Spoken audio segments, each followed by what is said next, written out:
at ngayon sa ating gulaan yun ay tungkol sa mami ng isang actress, di ba? Bonggang-bongga. Alam nyo ba mga friendship, itong mami ng isang actress ay imbudo sa dating kalabin ng kanyang anak. Kasi may mga nagpaparating dito sa mami ng actress na, ay, hindi naman niya gusto talagang kalabin yung anak niyo, itong actor na ito. Kasi hindi naman kagandahan. Sabing ganun. Acting natin. Acting. Actress. Sino Ito si Mami. Ito si Mami. Ako si Mami. Ako magsasabi. Magre-react ka. Okay, sige. Mami, Ano yun? sabi nung kalabtin ng anak niyo, kung totoo, ayaw niyang kalabtin ng anak niyo dahil tsaka raw hindi daw kagandahan. Parang napipilitan lang siya na makipaglabtin sa anak niyo. Ganon? Yes. Ganon. Ako, ano niya yan, ha? Bakit siya ba, kagwapuhan? Hindi rin naman kagwapuhan, ha? Hindi, bagay na sila. Kung gano'n, hindi kagawa po, hindi kaganda. Pero in first, ang ganda ng anak niyo, lalo ngayon. Ano sinabi mo, tsaka yung anak niya? Hindi. Maganda.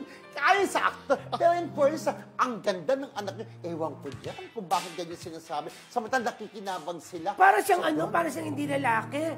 Kung mamintas, bakit ganyan siya? Baka hindi lalaki. Oo, baka nga hindi lalaki yan, ha? Lalaki naman siya.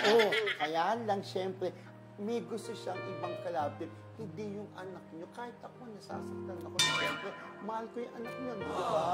Pero bakit gano'n? Ay, naku, lagot sa akin yan.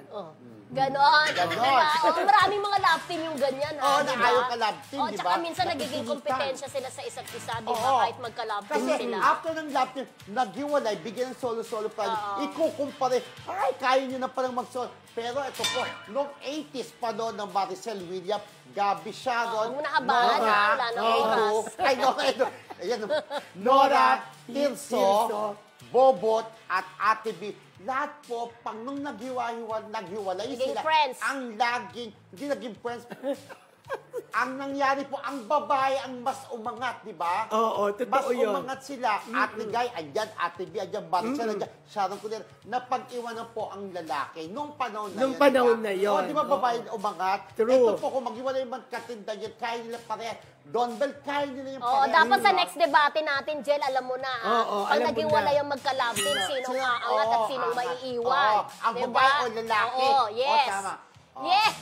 Wala na po, comment po kung sinong tinutukoy namin na nanay ng isang actress ay galit na galit sa dating kalabting ng kanyang anak dahil sa di umano'y hindi raw ito nagagandahan doon sa actress. Oh. Correct.